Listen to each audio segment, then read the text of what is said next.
Il y a un joueur de l'Armada qui a perdu son casque, oui. En raison qu'il avait perdu son casque, on a travaillé donc à 5 contre 4 pendant quelques secondes dans le territoire offensif. Et là, ben, Véro s'avance. Et quel arrêt de Gravel! Oh, le tir de Véro là, pour la partie supérieure.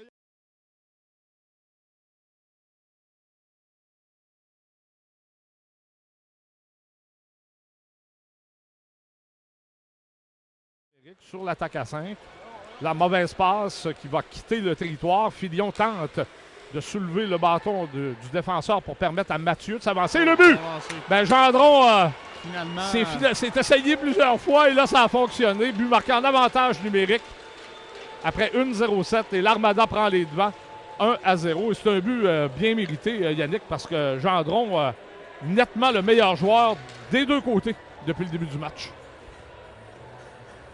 Oui. Interception en territoire neutre. Le Cardinal qui a bien joué pour éviter que Filion lui soutire le disque. Il a alimenté Gendron qui était en pointe de vitesse. Ce dernier a contourné le défenseur.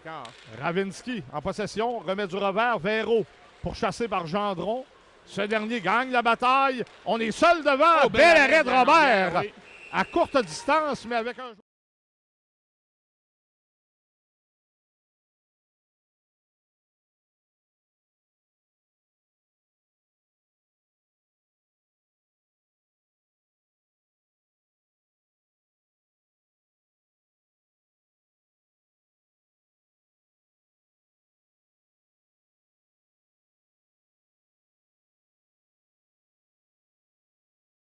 Premier rendu, Brunet par l'arrière du but.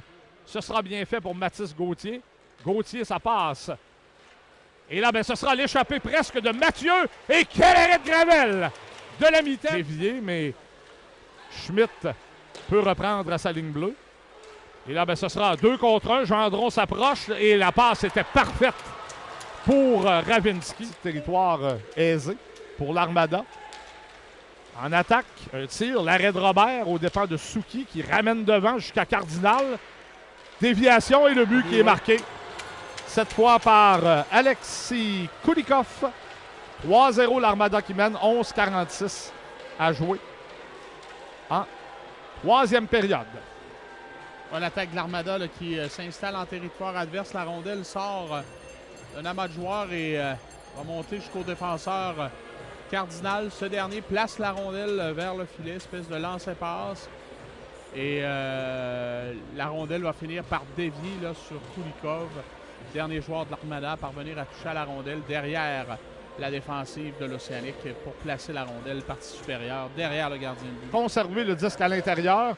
Gaudio par l'arrière du filet en direction de Brunet qui ne peut garder le contrôle de la rondelle et ça permet un dégagement complet. Robert qui doit attendre ne peut rien faire là parce que la rondelle et le but qui est marqué en désavantage numérique. Là, les gens vont peut-être dire « Ouais, ben Robert, pourquoi qu'il n'a pas touché à la rondelle? » C'est que s'il y touche, il est pénalité. La rondelle s'est arrêtée, était arrêtée complètement à environ 3 ou 4 pouces de la ligne diagonale là, de chaque côté du filet. Alors, Robert devait attendre et son coéquipier défenseur a été battu de vitesse. Alors, l'Armada ce soir, un but en avantage numérique, un but en désavantage numérique, 2 à force égale. C'est 4-0, 8 minutes pile à jouer. Et Patrick Amorlan améliore son angle, lance, ça a dévié sur un patin. 21 secondes à la pénalité mineure de l'Océanique. Brunet va retenir son geste. Blais, ça passe, touche un patin. Blais reprend et la rondelle échappe à Brunet, ce qui va donner une échappée et un 2 contre 1 finalement à Fauchon. Le tir qui rate la cible, mais Fauchon reprend le retour de la bande. Deuxième but aujourd'hui en infériorité numérique, marqué par l'Armada qui mène 5-0 avec 46 secondes et 7 dixièmes à faire. Et 2 secondes seulement à la pénalité de Liam Jacques. Donc l'Océanique va être à 5 contre 3 pendant 20 secondes. Our friends in the Maritimes, Newfoundland and Ontario.